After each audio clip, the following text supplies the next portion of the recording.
ওয়ালাইকুমুস সালাম। আমি আরবি হাদিস পড়ে শোনাচ্ছি। আমি হাদিস বাংলা অর্থ পড়ে শোনাচ্ছি। 1 নম্বর হাদিস, হুজুর সাল্লাল্লাহু আলাইহি সাল্লাম বলেছেন, ইন্নামাল আমালু বিন্নিয়াত, অর্থাৎ প্রত্যেকটি কাজ নিয়ত উপর নির্ভর করে। 2 নম্বর হাদিস, হুজুর সাল্লাল্লাহু আলাইহি সাল্লাম বলেছেন, মান সামাতা নাজা, অর্থাৎ যে চুপ থাকলো সে মুক্তি পেল। 3 নম্বর হাদিস, হুজুর সাল্লাল্লাহু আলাইহি সাল্লাম বলেছেন, মান লা ইয়ারহাম লা ইয়ারহাম, অর্থাৎ যে মানুষের প্রতি দয়া করে না সে আল্লাহ তাআলাও তার প্রতি দয়া করে না।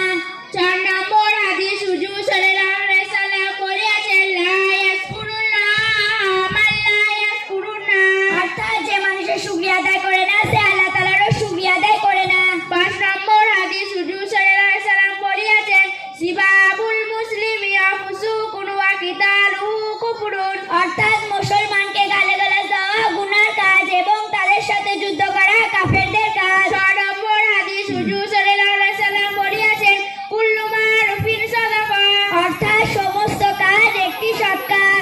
7 নম্বর হাদিস, হুজুর সাল্লাল্লাহু আলাইহি সাল্লাম বলেছেন, আল হায়াউ খায়রুন কুল্লু, অর্থাৎ লজ্জা সম্পূর্ণটাই উত্তম। 8 নম্বর হাদিস, হুজুর সাল্লাল্লাহু আলাইহি সাল্লাম বলেছেন, খায়রুকুম মান তাআল্লামাল কুরআন ওয়া আল্লামাহু, অর্থাৎ তোমাদের মধ্যে এই ব্যক্তি উত্তম যে কুরআন শিক্ষা করে এবং অপরকে শিক্ষা দেয়। 9 নম্বর হাদিস, হুজুর সাল্লাল্লাহু আলাইহি সাল্লাম বলেছেন, ইন্না খিয়ারুকুম আহসিনুকুম আখলাকা, অর্থাৎ তোমাদের মধ্যে এই ব্যক্তি উত্তম যার চরিত্র সুন্দর। 10 নম্বর হাদিস, হুজুর সাল্লাল্লাহু আলাইহি সাল্লাম বলেছেন, রাকাতাল ফাজরি খায়রুকুম মিনাদ দুনিয়া ওয়া মা ফিহা, অর্থাৎ ফজরের 2 রাকাত নামাজ দুনিয়া কাজকর্ম থেকে উত্তম। 11 নম্বর হাদিস, হুজুর সাল্লাল্লাহু আলাইহি সাল্লাম বলেছেন, আদওয়া মুকুল ইবাদা, অর্থাৎ দোয়া ইবাদতের মূল।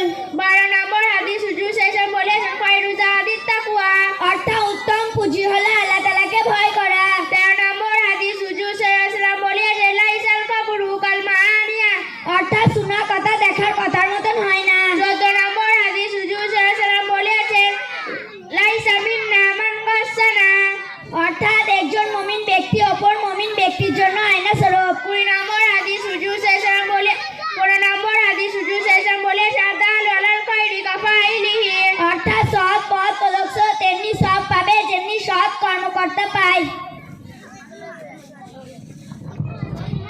ঠিক আছে মা।